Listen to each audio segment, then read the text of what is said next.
Area 51। हम सभी ने कभी ना कभी एरिया 51 के बारे में तो सुना ही होगा, खासकर एलियंस के लिए ये ज़्यादा फेमस है।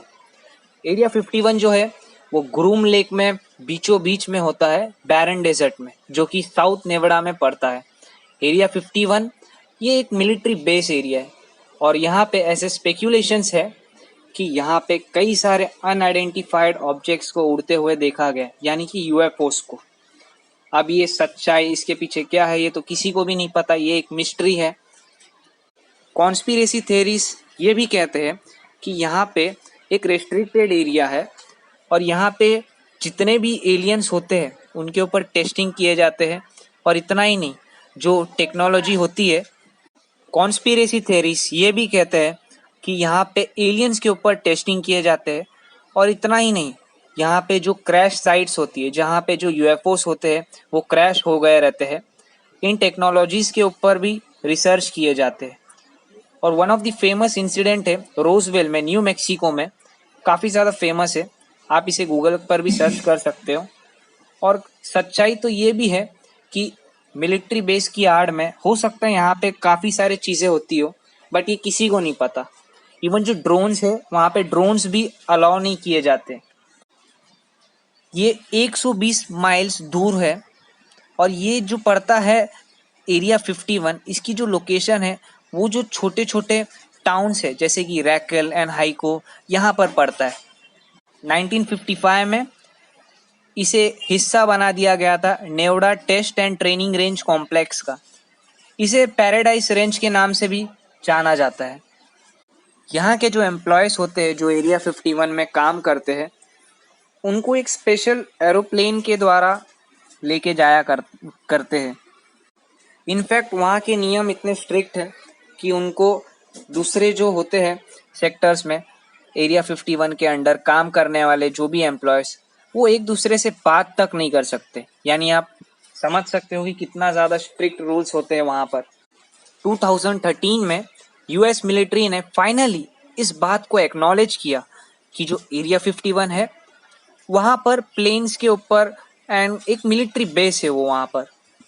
और उन्होंने ये तक स्वीकारा कि यहाँ पर टेस्टिंग किए जाते हैं काफ़ी सारे प्लेन्स के ऊपर, जैसे कि U-2 spy plane, Archangel 12, SR-71 blackbird and F-117 nighthawk stealth fighter. तो ये सारे चीज़ों के ऊपर टेस्टिंग किए जाते हैं। बट उन्होंने ये नहीं कहा है कि यहाँ पे किसी को भी परमिशन है। इनफैक्ट यहाँ का जो नाम था पहले 1996 में, ये जो नाम हुआ करता था हाईवे का, उसका नाम था 375, पर उसे बदलकर उसका नाम रख दिया गया एक्स्ट्रा टेरिस्ट्रियल। तो इससे जाहिर सी बात है कि कुछ ना कुछ तो मिस्ट्रीज है। कई लोगों का ये भी मानना है कि जो अमेरिकन गवर्नमेंट है उनका किसी ना किसी तरीके से इनडायरेक्ट एक कॉन्टैक्ट है। अब ये इस बात में कितनी सच्चाई है ये तो किसी को भी नहीं पता। वहाँ पे काफ़ी ज़्यादा बार वहाँ के जो लोकल पीपल्स है उन लोगों ने काफ़ी बार कुछ ना कुछ तो स्पॉट किया है उड़ते हुए, बट उन्हें ऐसा लगता है कि ये एक यूएफओ है।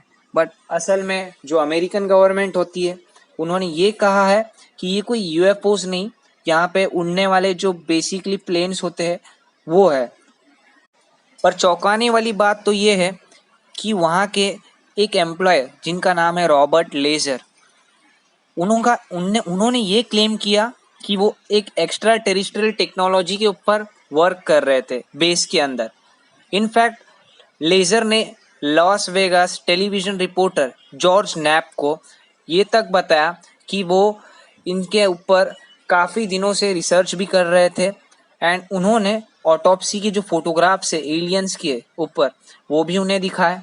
और इतना ही नहीं, और भी काफ़ी ज़्यादा हैरान करने वाली फोटोग्राफ्स उन्होंने उसे बताया। उनका कहना ये था कि वो वहाँ पर वर्क करते थे एंड उन्होंने एलियन बॉडीज़ को देखा। और इतना ही नहीं, जो फ्लाइंग सॉसर्स होते थे उनको क्रैश होते हुए भी देखा है। इस बात के ऊपर उन्हें काफ़ी ज़्यादा अटेंशन भी मिली। और यही नहीं, एक और इंसान जिसका नाम है बॉब लेजर, वो भी काफ़ी कुछ कहते हैं। बॉब लेजर का ये भी कहना है कि वहाँ पर उन एलियंस को कैप्चर किया जाता था पहले एंड देन उनके ऊपर अलग अलग प्रकार के एक्सपेरिमेंट्स किए जाते थे, उनके बारे में डिटेल स्टडी की जाती थी। और यही नहीं, जो क्रैश साइट्स पर जो मिलते हैं उनके यूएफओ के सॉसर्स, उनके ऊपर भी, उनके टेक्नोलॉजीज पर रिसर्च किए जाते थे। जी हाँ, और यही नहीं, एलियंस अपने स्पेसशिप को विदाउट किसी फ्यूल के कैसे उड़ा सकते हैं, उनके ऊपर भी ये रिसर्च कर रहे थे। उन्होंने ये डिस्कवर किया था 1989 में कि जो एलियंस के जो सॉसर्स होते हैं, जो उनके स्पेसशिप्स होते हैं, उसमें एक खास प्रकार के मेटल का इस्तेमाल किया जाता है जिसका एटॉमिक वेट होता है 115। जी हाँ, और कमाल की बात तो ये है इस मेटल के बारे में कि ये मेटल एक एंटी ग्रेविटी इफेक्ट क्रिएट करता है, जिससे ये जो एलियंस की स्पेसशिप होती थी वो विदाउट किसी फ्यूल के भी रन कर सकती थी। ये जो एलिमेंट 115 है, ये 2003 में डिस्कवर किया गया था, जिसका नाम है अननपेंटियम। और बॉब लेजर ने इसे 1989 में ही बता दिया था, यानी 14 साल पहले। बॉब लेजर का कहना यह भी है कि एलियंस हमारे धरती पर कई हजार साल पहले से ही आते रहे हैं और आगे भी आते रहेंगे। ऐसे काफ़ी ज़्यादा इंसिडेंट्स हैं जो ये दर्शाते हैं कि वाकई में वहाँ पे एलियंस हुआ करते थे। अब आप लोगों की क्या राय है, आप उसे अपने कमेंट बॉक्स में जाकर ज़रूर लिख दीजिएगा। तब तक के लिए thank you so much and do subscribe my channel and like ज़रूर कर दीजिएगा और शेयर ज़रूर कर दीजिएगा।